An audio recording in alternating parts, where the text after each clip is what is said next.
Ya, terima kasih saudara, Anda masih bersama kami di Kompas Petang, saya Cynthia Rompas.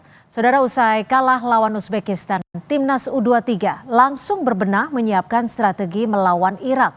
Pelatih Sintayong juga meminta pendukung Timnas kembali memenuhi stadion di laga hari Kamis. Pelatih Timnas Sintayong terus mempersiapkan timnya melawan Irak dalam pertandingan hari Kamis.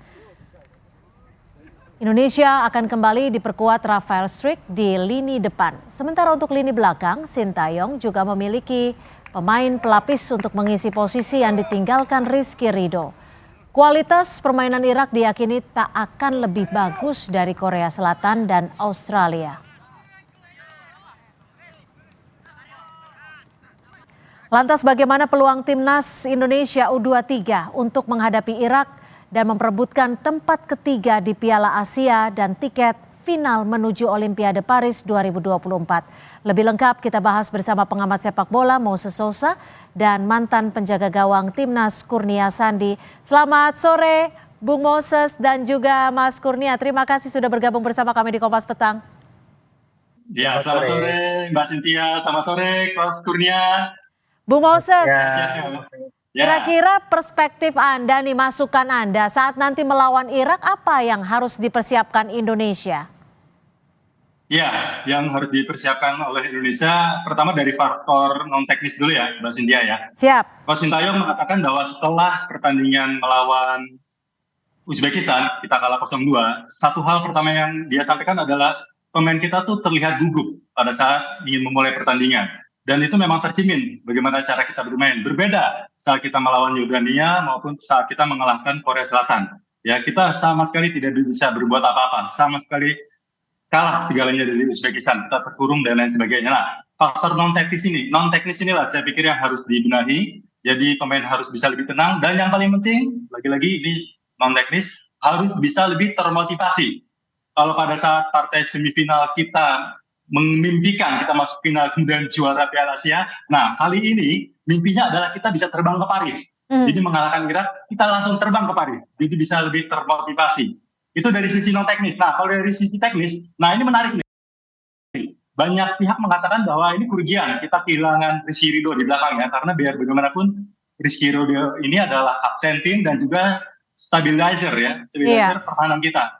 Nah, saya justru melihatnya bahwa bisa jadi tanda kutip keuntungan. Kenapa? Karena saya pikir ini adalah saatnya bagi Coach Sintayong untuk bisa mengubah pola. Ya, mengubah pola. Saya yakin bahwa pihak Irak pasti sudah mengamati bagaimana Uzbekistan mengalahkan kita. Ya, begitu gampang pertahanan kita dibongkar. Nah, dengan absennya Rizky Ridho, maka bisa jadi kita akan memainkan 4 pemain belakang. Jadi polanya 4-2-3-1. 4 ini, 2 back tengahnya adalah Wagner dan juga Ferrari. Ya. Sementara Komang bisa di bangku cadangan. Saya pikir seperti itu. Karena kalau kita memasangkan 3 pemain belakang, 3 back tengah, ya Komang, Ferrari, dan Wagner, seandainya 1 pemain cedera, ini lebih repot lagi nih nanti untuk mengecaknya. Saya pikir begitu Mbak Cynthia. Oke, kalau dari perspektif Mas Kurnia sendiri seperti apa? Rizky Ridho tidak diturunkan, lalu siapa yang paling tepat untuk menggantikan posisi lini belakang?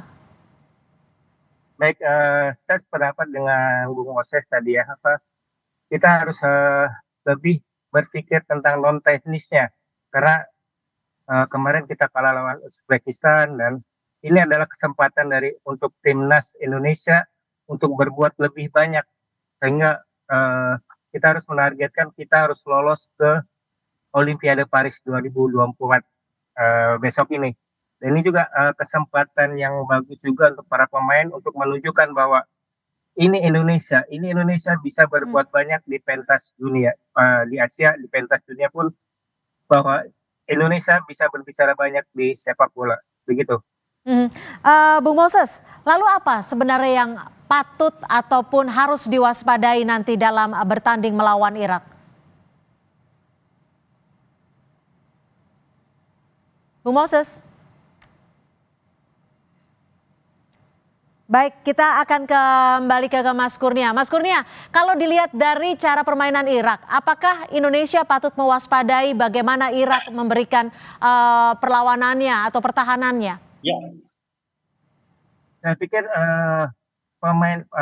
tim Irak tidak sekuat tim Uzbekistan kemarin, dan saya lihat 2 gol yang diterima oleh Irak adalah ketidaksiapan atau koordinasi yang kurang di lini pertahanan mereka.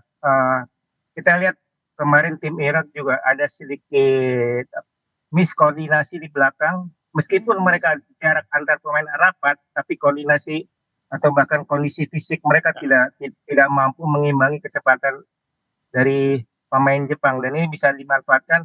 Kita sendiri tahu bahwa penyerang tim Indonesia mempunyai kecepatan seperti Strike, terus ada Marcelino Ferdinand, ada Fajar Faturrahman, itu mungkin bisa memanfaatkan kecepatan mereka untuk menembus pertahanan dari tim Irak. Kalau dari Bung Moses sendiri, apa yang patut diwaspadai dari timnas U23 Irak? Apa yang harus disiapkan Indonesia agar perlawanan pertahanannya juga tampil maksimal nanti? Ya, tadi saya sudah katakan ya, Irak pasti sudah mengamati bagaimana pertandingan Uzbekistan melawan timnas Garuda. Artinya, di situ banyak sekali celah yang kosong. Kita pakai 3-4-3 pada saat melawan Uzbekistan. Sementara Uzbekistan memakai pola 4-2-3-1. Ya, banyak celah ya, terutama dari sisi kiri kanan. Kita tuh gampang sekali diterobos oleh pemain-pemain Uzbekistan. Nah, saya pikir ini yang harus jadi fokus perhatian dari Sintayong. Itu satu. Yang kedua, dari sisi Iraknya, ini ada pemain utama mereka nih, Ali Jassim, sudah 3 gol, meskipun 3-3-nya dari titik putih ya. Yang pasti dia punya motivasi tinggi untuk menjadi pencetak gol terbanyak di event ini. Ya, dia hanya bersaing dengan Norcev dan Uzbekistan, sama-sama 3 gol. Artinya kita tetap harus fokus, dan yang saya bilang tadi, artinya kalau di semifinal kita memimpikan masuk final kemudian juara, nah ini cuma satu nih, ya, mimpi kita adalah lolos ke Paris. Ya, jadi motivasinya harus bisa lebih besar lagi, ya, seperti itu.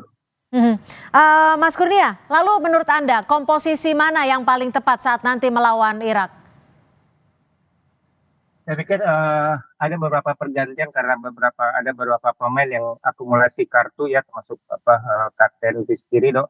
Tapi saya pikir tidak masalah karena di belakang kita punya Ferrari, kita punya Komang, dan mereka sudah terbiasa bermain bersama, dan saya pikir tidak masalah. Apalagi kita punya keuntungan Rafael Strike, dia bisa main lagi dan kita bisa memanfaatkan kecepatan dan agresivitas Strike di belakang, di depan. Bung Moses, bermain tanpa kapten seperti itu, apakah ini bisa menurunkan semangat ataupun motivasi dari para pemain lainnya menurut Anda? Ya, banyak yang bilang di atas kertas seperti itu ya, tapi ini adalah pertandingan penting. Ya, siap tidak siap, kita harus masuk ke gelanggang, kita harus masuk ke lapangan, dan kita juga punya figur lain selain Rizky Ridho di belakang, ya, yang menjadi kapten. Ya, kita lihat pada saat Rizky Ridho keluar pada pertandingan semifinal melawan Uzbekistan, ban kapten disandang oleh Nathan Choaon, ya, dan ini juga leadershipnya bagus nih. Ya, jadi saya pikir kita lebih menatap pertandingan ini pertandingan penting, siapapun pemimpinnya, ya, kita fokus dan lebih termotivasi. Itu Mbak Cynthia. Baik, kita akan kembali lanjutkan dialog sore hari ini, tetap bersama kami di.